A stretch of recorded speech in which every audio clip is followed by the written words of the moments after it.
आमच्या वर्गात एक बोबडं बोलणारं पोरग होतं. त्याला विचारलं तुला MBA कशात करायचंय रे? तो म्हटला सल मला मार्केटिंग मध्ये MBA करायचंय म्हटला. त्याला र बोलता यायचं नाही. सर म्हटले तुला नीट र बोलताय ना, तू मार्केटिंग मध्ये काय MBA करणार? तुझं बॅकग्राऊंड कॉमर्स आहे, तू फायनान्स मध्ये MBA कर. पोरग वर्गात उठून उभं राहिलं, म्हणला सल कलनाल तर मार्केटिंग मध्ये MBA कलनाल नाही तर शिकणार नाही म्हटलं. सर म्हटले तुला काय करायचे ते कर, आपण परीक्षा घेऊ, कुणामध्ये मार्केटिंगचं टॅलेंट आहे ते शोधू, त्यानं मार्केटिंग मध्ये MBA करावं. म्हटलं काय परीक्षा आहे?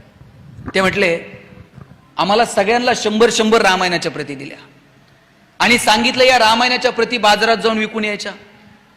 ज्याच्या सगळ्यात जास्त प्रती विकल्या जातील आपण समजूयात याच्यामध्ये मार्केटिंगचं टॅलेंट आहे, त्यानं मार्केटिंग मध्ये MBA करावं. आम्हाला वाटलं आम्ही बोलणारी पोर आहोत, 100 रामायणाच्या प्रती. तर परेशजींना म्हणलं चला एवढी घेऊन टाका तुमच्या संस्थेला, 100 प्रती विकायला काय लागतंय म्हटलं. आशा विकून येऊ बाजारात जाऊन.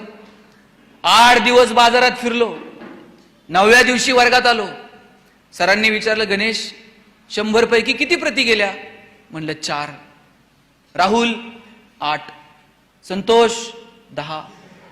मार्क मिळवणारी पोरं पण 20 पेक्षा जास्त प्रती कुणाच्याच गेल्या नाही.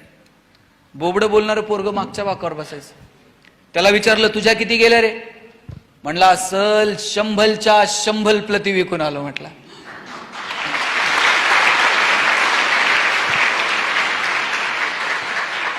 सर म्हटले कोणती स्ट्रॅटेजी, कोणतं रेफरन्स बुक, काय केलं तू?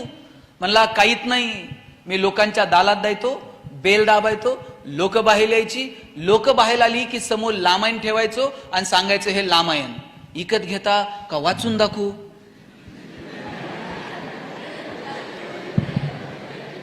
लोक म्हणायची वाचून नको दाखवू, तुझं रामायण विकत घेतो. बोबडं बोलणं विकनेस आहे का स्ट्रेंथ आहे? दाबून ठेवला असता तर स्ट्रेंथ ठरला असता का? नाही. आमच्या प्रत्येकात काहीतरी वेगळेपण आहे, फक्त ते वेगळेपण आम्हाला ओळखता आलं पाहिजे. ज्या दिवशी पोरांनो तुम्हाला तुमच्यातलं वेगळेपण सापडेल त्या दिवशी तुमचं जगणं सुंदर होऊन जाईल. शोधा तुमच्यामध्ये काय चांगलं आहे. कुठलीही गोष्ट, आपलं आयुष्य मुळात क्षणभंगुर आहे. आपल्याला माहित आहे का हो? मला सांगा, आपल्याकडे किती प्रॉपर्टी आहे हे सगळ्यांना माहित आहे, बरोबर? पण आपल्याकडे किती वेळ शिल्लक आहे हे कुणाला माहित आहे का? जन्माला येण्याचे संकेत 9 महिने आधी मिळतात, पण आपण जाणार आहोत याचे संकेत 9 मिनिट पण आधी मिळत नाही. आपल्याला जर 9 महिने आधी पत्र आलं, हा तुमचं आटपलंय आता हिशोब करून घ्या, काय अवस्था होईल माणसाची? पण नाही, ते संकेत मिळत नाहीत.